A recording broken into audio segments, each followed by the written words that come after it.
बुता के दे पर रे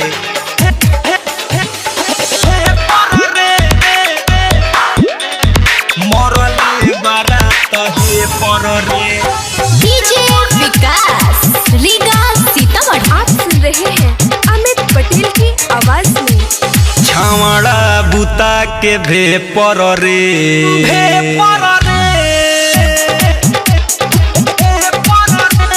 छावड़ा बुता के भे पर रे मरले बारात हे पर रे छावड़ा बुता के भे पर रे मरले बारात हे पर रे। कथी बताई हम उठता दोहर रात से के पर रे छावड़ा बुता के भे पर रे मरले बारात हे पर रे छावड़ा बुता के भे पर रे मरले बारात हे पर रे।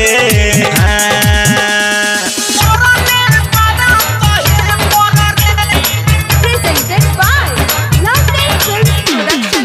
डीजे विकास रीगा सीतामढ़ी।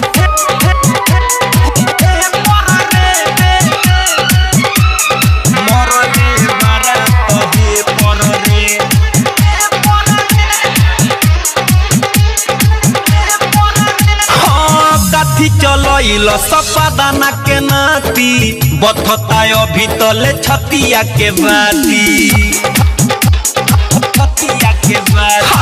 कथी चल सपादाना के नाती बथता अभी तले छतिया के बाती करता टुभु टुभु ही जगहिया का कहीं मरल सजे पर रे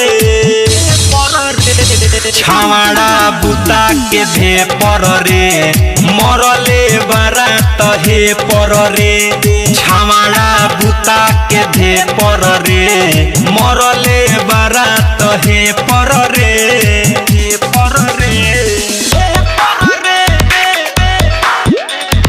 मरले बारात हे पर रे। डीजे विकास रीगा सीतामढ़ी। आप सुन रहे हैं अमित पटेल की आवाज में।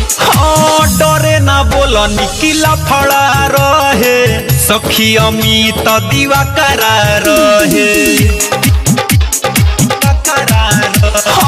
डरे ना बोल निकिला फड़ा रहे सखी मुकेश दीवा करा रहे चोली के चोर चोर फरले है बाटे सखी समझिए के पेपर रे